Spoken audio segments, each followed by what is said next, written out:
morning and welcome to Morning Movie News, where yesterday the National Board of Review gave hope to movie fans everywhere that this could actually finally be a very fan-friendly awards season. And I think we deserve it because year after year we are continually frustrated that top-notch genre films and blockbusters are not taken seriously by awards voters. I think The Dark Knight, of course, was one of the most infamous situations where it got the nominations, but it really only got that win for Heath Ledger in terms of major wins.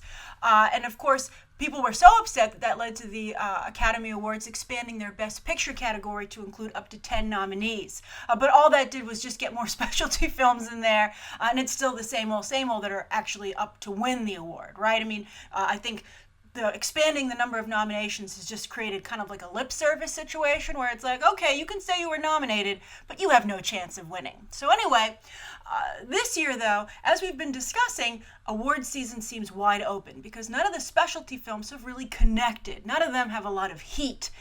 Carol, Steve Jobs, Danish Girl, they all crumbled. I would say the only specialty film that genuinely has some heat is a surprise, no less, and that's Room.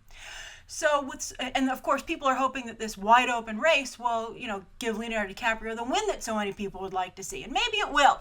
But another interesting side effect is that it might force awards voters to turn their attention to blockbusters and genre films, because that's the only place where they have some films that, that are not only worthy of recognition, but I think that the Academy at this point realizes that ratings are important to their shows. The Golden Globe certainly realizes it, and they want people to tune in. And if people aren't even excited about the specialty films in the media, which I think is also the case, they are going to have no choice but to turn to genre and blockbuster films. But can they respectfully? Well, that's what the National Board of Review did yesterday. They made it respectable to go to genre and blockbuster films. We'll talk about the specific awards winners in just a minute, but I do want to temper this news by pointing out that the National Board of Review doesn't have a great track record. Like, for instance, the SAG Awards is really good at predicting who's going to win. Even the Golden Globes is pretty good at predicting who's going to win. But the National Board of Review is not. For instance, last year, they went crazy about A Most Violent Year, that Oscar Isaac Jessica Chastain movie from J.C. Chandor, and they gave it tons of wins. Best Picture, Best Actor, Best Supporting Actress. But when it came time to actual award season, the only Golden Globe nomination it got was for Jessica Chastain supporting, and it didn't get a single Oscar nomination. So just so you see anyone mentioned here doesn't necessarily mean they're guaranteed award nominations in the bigger ceremonies, but still, as I said, it makes them credible, and it makes them an actual option now for the awards voters to maybe consider Mad Max Fury Road for Best Picture.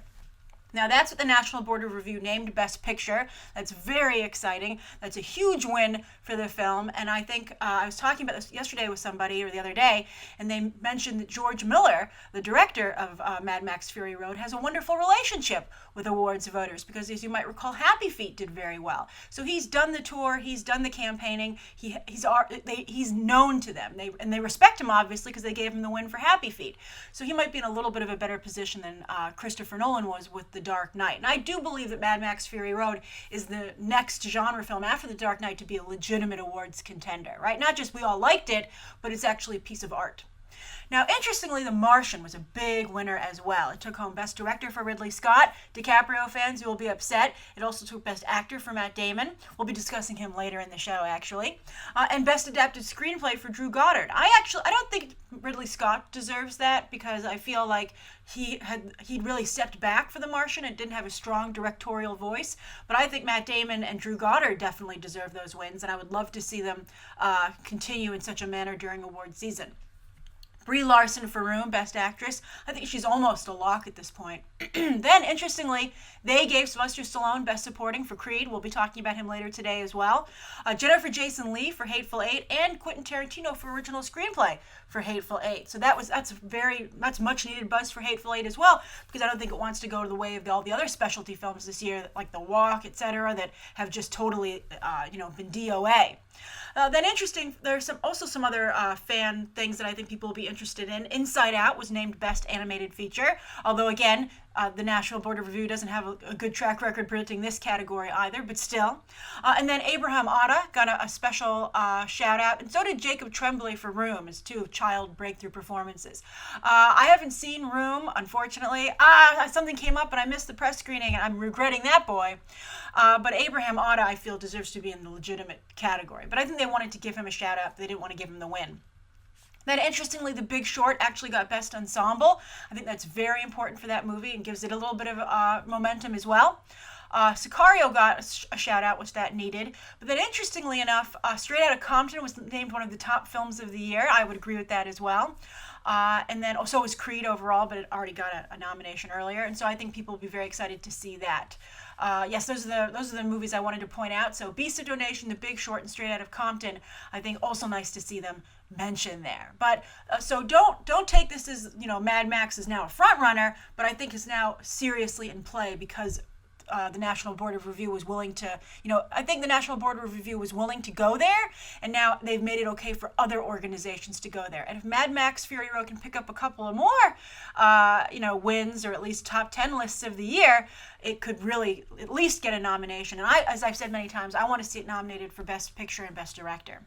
And of course, all the visual effects categories. But, I think genre films and blockbuster films need to move beyond those categories, and Mad Max deserves to. All right, so I would be curious to know what you think of that. Does it give you hope for awards season? Or do you think you're like, I'm not playing in this game. I know it's not going to work out. You're not getting my hopes up. I'd rather be pleasantly surprised than disappointed. That's one of my favorite things to say, actually. One of my own personal slogans. All right, so as some of you know, from some of my coverage of trailers and stuff, you're like, why are you always, being pessimistic? And it's because I'd always rather be pleasantly surprised than disappointed. All right. Now, the second story of the day is with Sylvester Stallone, and he made a lot of headlines yesterday. I got a lot of you tweeting me this story, that he has, signed a deal with Fox to develop a father-son television show based on Rambo. Now, I would hope this would be going to FX, and I could see an FX show doing very well with the Rambo brand, a little bit like a Justified, right? A real, the culture of the military and what it's like. I think that could be really, and special forces no less, I think that could be really good. But here's the problem for Stallone, and then we'll talk about Stallone in general in television, because he seems to be moving into this space very strongly. And I think that's reasonable because it's helped a lot of people's careers. Matthew McConaughey, Billy Bob Thornton, and so why not Sylvester Stallone? He seems like a great candidate. But the problem is, and this is a problem for him genuinely, because TV deals take so long to come together. I'm sure these have been in talks for quite some time. But Creed just blew up. And I think all this talk about him on TV could potentially hurt his awards chances to win Best Supporting Actor for Creed, which would be a real shame because I love that narrative, as I've been saying since this news broke that he was being considered for Best Supporting Actor. I think it's a great, coming full circle for him in the franchise, Rocky franchise, and so I would really like to see him win, actually, and I get a little bit nervous with this TV show in development. But I've seen a lot of people over the last 24 hours say they think this is a horrible idea, but I don't necessarily agree. I think that he really did a wonderful job acting. I mean, this isn't like a pity Oscar nomination. He was really good in Creed, and I think he's been very good in, Rocky Balboa and the last, the older Rambo movie that he made. I liked that movie. I thought it was pretty good. It had one of the biggest explosions I've ever seen. It was so ridiculous and big, it made me laugh out loud. And I was like, Rambo couldn't survive that. Hollywood. But I think this is an interesting idea. And he was also doing an Expendables TV show with Fox. So Fox is getting into the Stallone business big time. As long as these aren't network shows. I could see the Expendables being a network show because it's so cheesy. And it works really well with the, Mission of the Week kind of format that network TV loves so much. I don't know why. They won't let that go. But it can be effective. I've come to really love Supergirl. And Gotham, I think, is more of a cable-like show than a network show, which is interesting. But anyway, I think that Rambo could work, but I would like to see it go to cable. And also, that's right, so Expendables Network, Rambo cable. But I think this is a good idea. I can see why Sylvester Stallone went here, but I'm a little bit nervous what it's going to do to him in his Oscar campaign. All right, so the third story of the day has to do with Carrie Fisher. Carrie Fisher.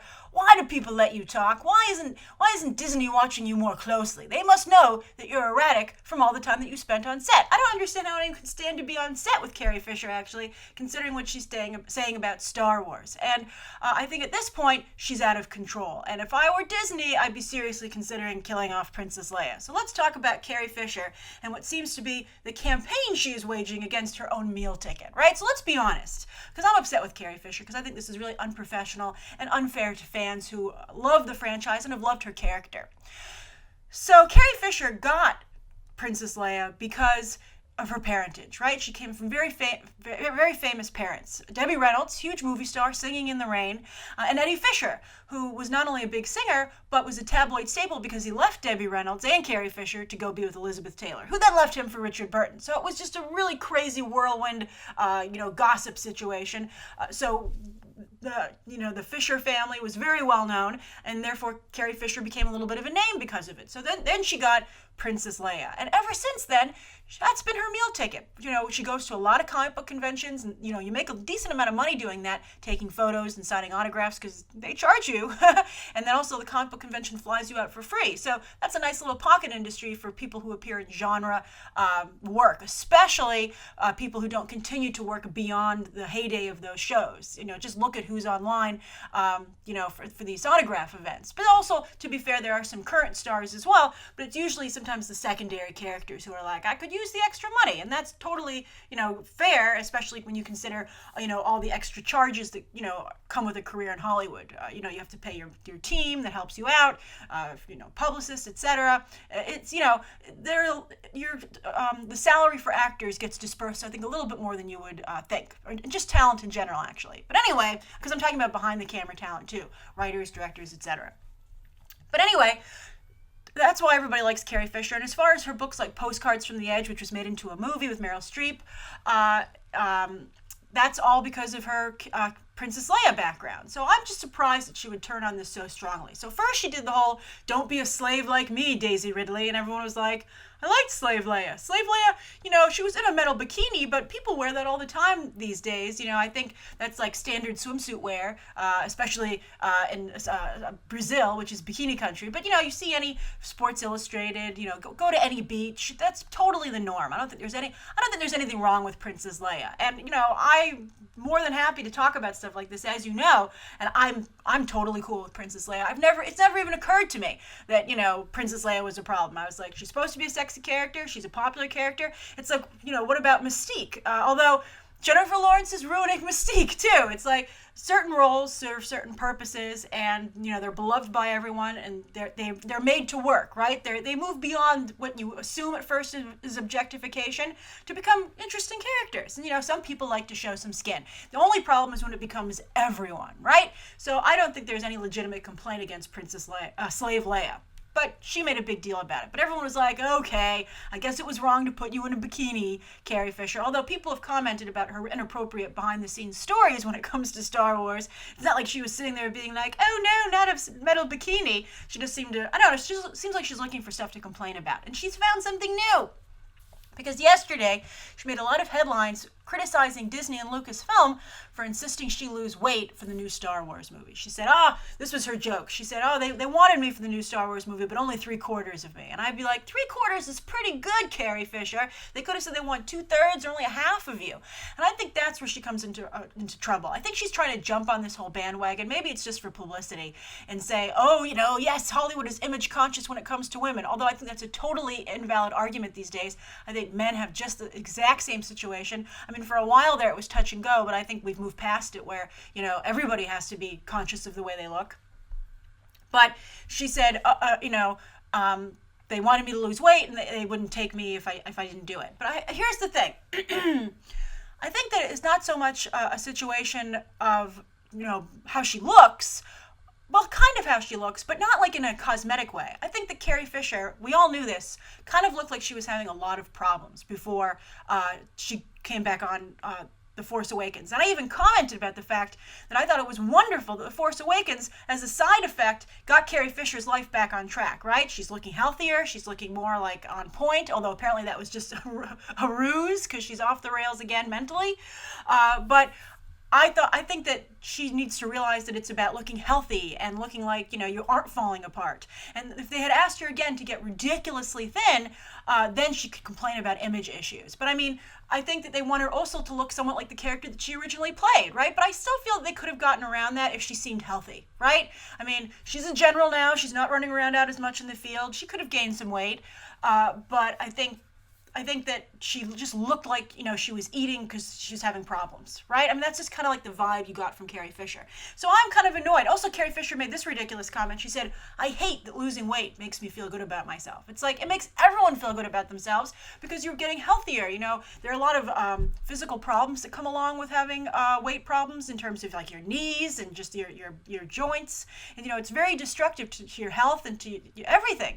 So I think that instead of using this as an opportunity to promote being healthy, she's decided to make it something that's cosmetic. And I, again, don't believe that it is. Because, again, she just got to a healthy weight. They didn't make her get ridiculously thin. I mean, even Beyonce was asked to lose weight, like 10 or 15 pounds when she started getting into movies. And it's just, Hollywood makes these requests. So, and I think that as long as they're within reason, I don't really think it's anything worth complaining about. So I'm just annoyed with Carrie Fisher, and I'd be curious to see how you feel about it. Especially when she's, still being in the movies and everything. If they said that to Carrie Fisher and said, you have to lose weight, and she was that uncomfortable with it, she should have said no, just write Princess Leia out of it, have her killed off or something between the episodes, and I'm just not going to be in the movie. But she still wanted to be part of it, right? So, but I would be working very hard to phase her out if I were Disney. Now, on to the viewer question. This comes from Anne Boleyn. Oh, Anne, I'm glad you're doing better after your horrible marriage to Henry. But Anne Boleyn says, Grace, who really is a box office draw these days? Those considered draws have had bombs, especially this year. For example, Bradley Cooper, although I don't think Bradley Cooper has ever been considered a draw, to be fair. But Sandra Bullock, George Clooney, and Julia Roberts have shown times have changed in this climate. Box office draws are no more, it's all about the films. I don't agree with that, actually. I think, there's one, I say this quote often, it has to do with Paul Newman, and Paul Newman had a really good quote. And he said, I'm not worth anything in just any film. If I'm in the right film, then I become priceless. And I think that when these people have had flops, it's because they weren't in the right films. Julia Roberts, nobody wants to see Julia Roberts in The Secret of Their Eyes. I just don't think that's... I think that actors sometimes, it's really hard. Actors are like, I want to be different. I want to push myself creatively. But sometimes when they're movie stars, they need to understand why people like them and why people do pay to go and see them. And then if they want to change that, they have to work very hard to make that organic and to move the audience slowly in the direction they want to go instead of just making it like ripping off a Band-Aid because the audience just goes, no, that's not why I like you. Sandra Bullock, I'm glad she wanted to be in this political movie, Our Brand is Crisis, but people want to see Sandra Bullock in like romantic comedy or feel-good movies. That's where she's always made her money. Or in a big blockbuster like Gravity, right? But even in Gravity, it was the special effects as much as it was Sandra Bullock, right? So I think it's also important to note that stars are still an important part of a package. And here's why. I think that stars make a movie seem like Hollywood made an effort, right? Like, unless it's like a hot new talent, the movie-going public goes, oh, well, if you hired that actor, this is a serious film. And I generally like them, so I'm going to go see it. Also, some actors will keep people away. Like, I'm sorry to say, Emily Blunt. Emily Blunt keeps people away from movies. It's ridiculous, but she does. Chris Pine is another person who is a problem. And I like both of them, but they just keep people away from movies for some reason.